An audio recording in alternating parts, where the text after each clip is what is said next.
Goeiemôre. Dis Maandag en ek hoop dit gaan met jou goed. Galasiërs 5 vers 7 sê: Julle het goed geloop. Wie het julle verhinder om die waarheid gehoorsaam te wees?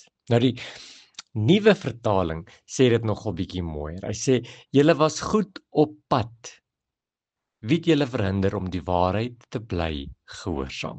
Ek wonder of jy al 'n projek begin het. 'n Groot projek. Iets wat baie uitdaging gevat het. Iets wat baie gawes en talente nodig gehad het om te doen en wat geld nodig gehad het. En as jy so in die helfte gekom het, dan het jou moed gebreek. Dan het jy opgehou om dit te doen waarmee jy besig is en het jy moed verloor en het jy gelos. En dan sal iemand vir jou sê, "Sjoe, jy was so goed op pad. Jy was so goed besig.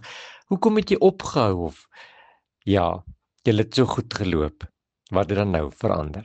En hier kom die Bybel, Galasiërs 5.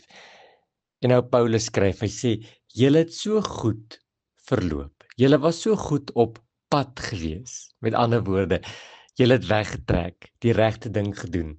Julle het nie dat enigiets julle verhinder om die waarheid te glo en dit te gehoorsaam nie en om vir Jesus Christus te lewe nie. Niks het julle verhinder om die regte ding te doen nie en te glo dat Jesus is en dat hy was en dat hy sal wees nie.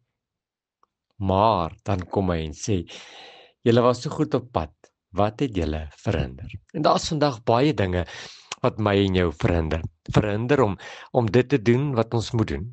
Die ou lewe en omstandigheid, partykeer mense, partykeer die tyd waarin ons is en ja. Maar Paulus wil vanmôre vir my en jou sê dat ons moenie dat enigiets ons verhinder om die waarheid te bly glo nie, om die waarheid te gehoorsaam nie, om die woord te bestudeer en net aan te gaan, sjoe, die prys ook te kry nie. Ek weet nie van jou nie, ek wil tog nooit hê dat Jesus vir my sal sê, jy was so goed op pad, wat het dan nou verander? Wil jy nie vandag, so in die begin van die week, hier op hierdie maandag, met dieselfde tempo waar jy in die begin van die maand weggetrek het, nog steeds dieselfde tempo gebruik, om ook hierdie maand en hierdie week klaar te maak? Want jy was goed op pad, en moet niks toelaat om jou te verhinder nie. Here, help ons vandag, so in die begin van 'n nuwe week, dis maandag, om met ywer en met lus weg te trek. En help ons om teen dieselfde ywer die week klaar te maak, sodat niks ons sal verhinder om die waarheid te bly gehoorsaam nie.